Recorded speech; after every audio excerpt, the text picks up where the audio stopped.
This is something I've been thinking about a lot. This is different from the usual stuff, but it's something I've been thinking about a lot.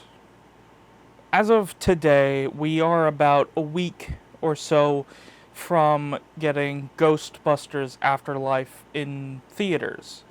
And make no mistake, I am excited. I am excited beyond belief. Ghostbusters is a movie that I have seen dozens of times since I was like 12 years old. That summer specifically, which for reasons I'll touch on in a second, is one of the most memorable of my life. I cannot stress enough how much that movie means to me. I mean, obviously, a lot of things mean a lot to me, but none more so than Ghostbusters, I don't think. I like Back to the Future too, obviously, if you can't tell, but Ghostbusters probably nudges out just a little bit in the sentimental value. When I was around 12 years old, I found a guy on the internet that a lot of other people found around the same time named James Rolfe, better known as the Angry Video Game Nerd. And he made YouTube videos on games that came out decades before I was even born, okay?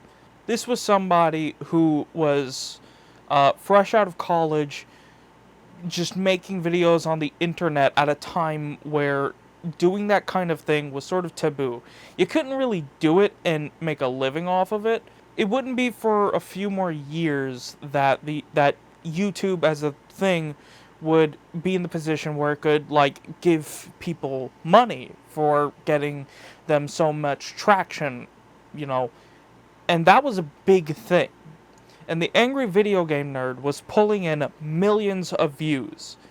And one of the videos that I remember watching over and over again was his Ghostbusters video, where he spoke at length about different copies of the game, from the Atari to the Commodore to the Super Nintendo to the Genesis to the classic NES.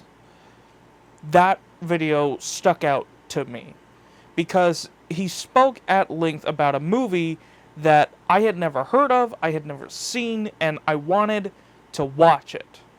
So I asked my mom, and she goes on the internet, she orders a DVD, and that weekend, we watched Ghostbusters as a family.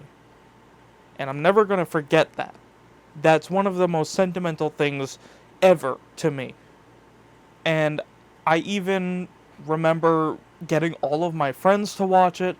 I showed it to my sister, and even last Halloween weekend, I went to the beach with my sister and my family, and while me and my sister were at the beach, we were driving around looking at all the different campsites around the beach, and one of them had a golf cart that was decorated to be the Ecto-1, and I thought that was pretty cool. She found it. She had to come and find me to show it to me.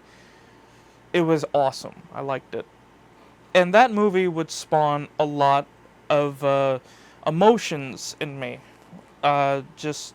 It was just a fun romp. It was just a fun movie about just ghosts, just random stuff. I was on a little bit of a ghost kick.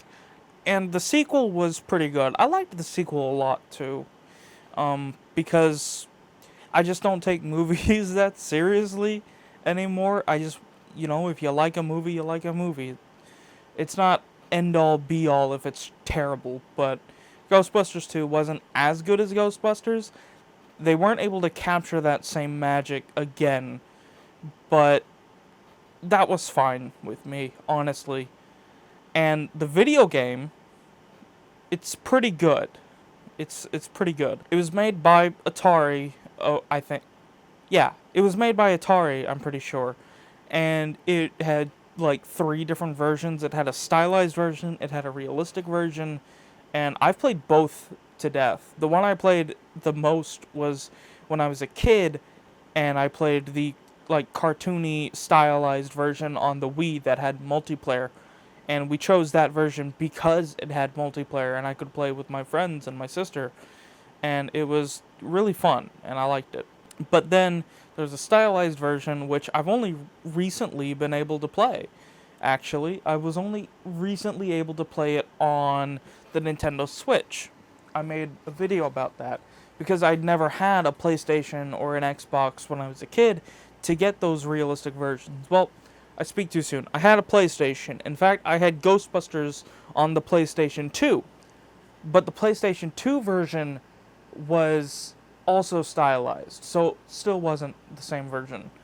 But regardless, I've played the realistic version, and I think that's my preferred version if I was to ever play it again. And it's thinking about all of this that gets me thinking about 2016. You already know where this is going, I'm sure. I just released a video a couple weeks ago about Meet Your Match and what I thought about Meet Your Match and how it came out in 2016 and a lot of good stuff and a lot of bad stuff happened in 2016. I just want to put this out there. 2016 was a horribly political time in the world, or at least in the United States. I don't know about everywhere else, but here it was horrible. You were just hearing two sides both arguing with each other all the time about the dumbest bullshit. I'm not a political person, and I never have been, and I don't think I ever will be. Because politics to me are something that it's just a waste of air. It's a waste of time, it's a waste of breath, because no matter what you say, you're always going to be wrong. And the way the voting system works, and with the state I live in, no matter what I vote, I don't really affect anything. So I'm not a political person at all. But a lot of people are, and a lot of people are political to a fault. And I've had this conversation with Apriax before. I don't get how you can make being into politics your entire identity. But a lot of people have. With that being said, and it does relate to what I'm about to talk about, they released a Ghostbusters movie in 2016. And that movie is just okay. It's not the worst movie I've ever seen. It's not the best movie I've ever seen. It's just it's not great, it's not terrible. And that's what sucks about it, is that it seems like people talk about this movie a lot, and it's just not bad enough to talk about all the time. It's not The Room. It's not Saving Captain Alex. But it's also not a Citizen Kane. It's just okay. It was just another summer blockbuster in a year where there was a lot of them. And Sony knew that. I'm about to talk about my theory about that here in just a second. But Sony was aware that they were just making an okay movie at best. It wasn't the worst movie they were ever going to make. It wasn't the best movie they were ever going to make. It was just okay. So, why is it that this movie is still such a punching bag? The reason that I have is that Sony, being hyper aware that they were making a movie that was just a movie, it wasn't going to be the best thing they ever made, and it wasn't going to be the worst thing they ever made. So, they're aware of that. Going into 2016, they're aware that this movie isn't going to throw anyone, into cardiac arrest over how good or bad it is. So, they start hatching a plan. And a lot of this is going off of an assumption that those Sony email leaks are real. I see no reason to believe they're not.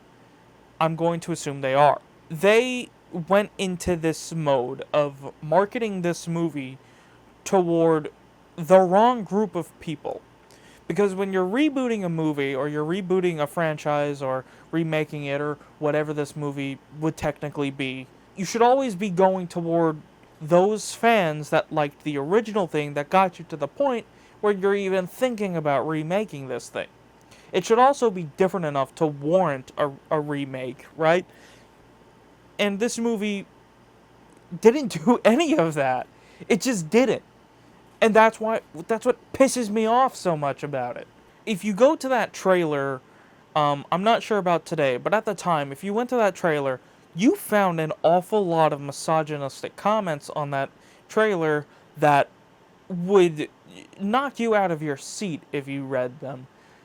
And the thing is that nobody you actually spoke to, if you asked anybody about this movie, nobody you actually spoke to was going to say any of these things. It wasn't the fact that there were women in it that made it bad. It was that it was just, it didn't look great that was bad. That was the bad part about it.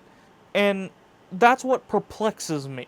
The theory is that Sony was deliberately trying to paint anyone who didn't like the movie as a misogynist by basically filtering out any words that like just bad or bland, any of the milquetoast things you could say about a movie.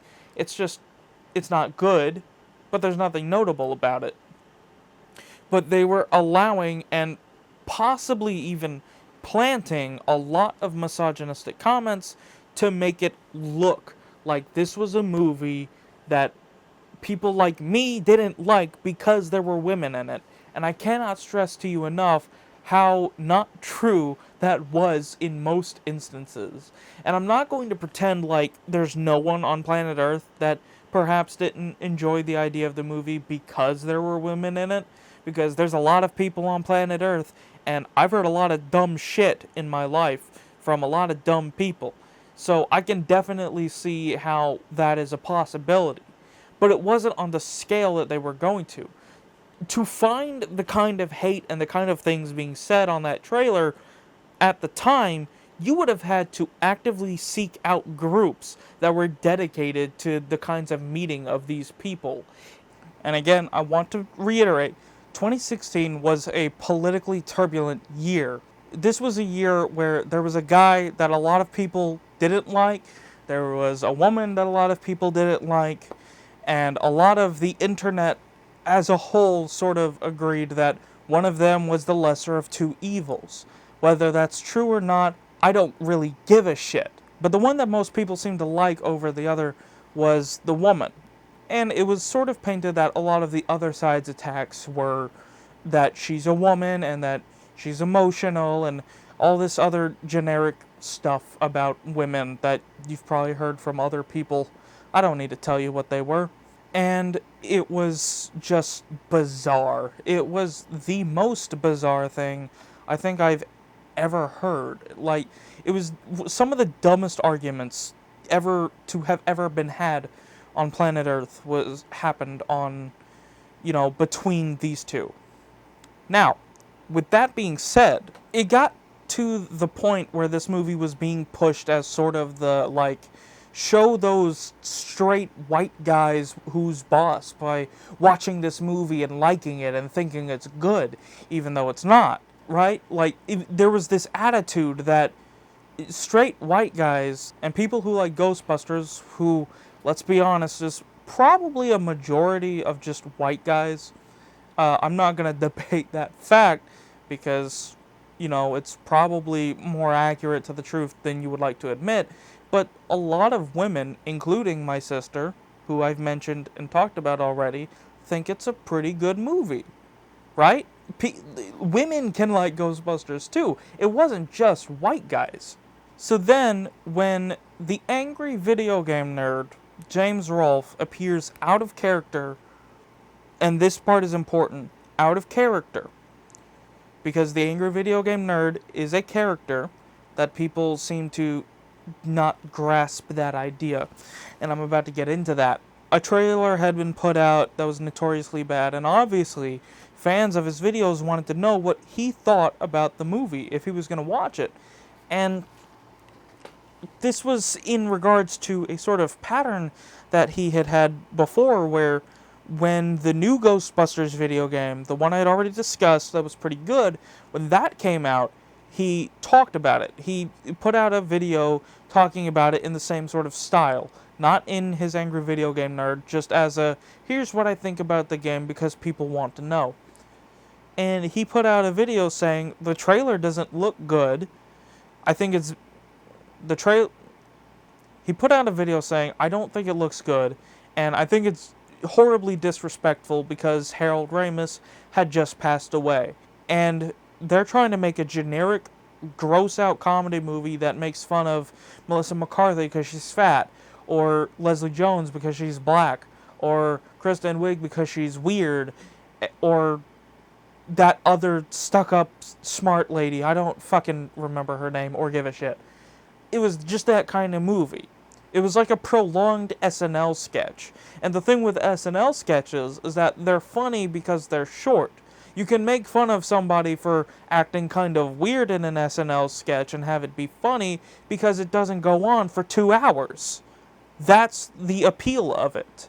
But pretty soon, if that's your only joke, you're just going to run out of material incredibly quickly. And the movie does. It runs out of material incredibly quickly because the one archetype of these characters gets overplayed and overused. And the thing with Ghostbusters, 1984 Ghostbusters, I should clarify, is that in a lot of ways it's the same sort of things, but those characters feel more nuanced. Bill Murray's Peter Venkman is sort of a womanizer, and it's implied he even cheated through college, that a lot of his knowledge, so to speak, comes from playing off the other guys for his whole life, right? And that is sort of played up. He's the guy that acts like he knows what he's doing, but he doesn't really know what he's doing, and that's why he gets targeted in the Hotel Sedgwick by Slimer. Harold Ramis as Egon Spengler, he's sort of this weird, sort of like awkward guy. He's very smart, and he's always in the pursuit of knowledge, but he's definitely the kind of person where if he thought experimenting on a human could get like scientific data, he might do it. And Ray's stance is in the same sort of field, but he's a parallel. He's always in the pursuit of knowledge almost to a fault. He's like a big kid. He just runs headfirst into things without really thinking them through, and that's portrayed pretty well in the beginning of the movie. And Ernie Hudson as Winston Zeddemore, his whole character is that he just needs a job. He's just a blue-collar worker. He doesn't need to understand all the hocus-pocus behind it. He just needs a job, and he's willing to do whatever it takes to get that job, because that's probably the kind of life New Yorkers live, right? They all need to make their insanely expensive ends meet somehow, and he's gonna do it, whatever it takes. But as I've already stated, in Ghostbusters Answer the Call, which is technically the subtitle, nobody ever calls it that, in that movie, their character traits start and stop at their physical appearance or their behavior, right? It's either I'm fat, I'm black, I'm weird, or I'm stuck up. That's the character traits that they portray. And that's not good. It's not funny, even. And it's because of all of that that I think Sony intended to make this movie seem like a political statement to watch it. It's fucking Ghostbusters. It's not a political thing, right? It's just not. It should just be a kind of funny movie.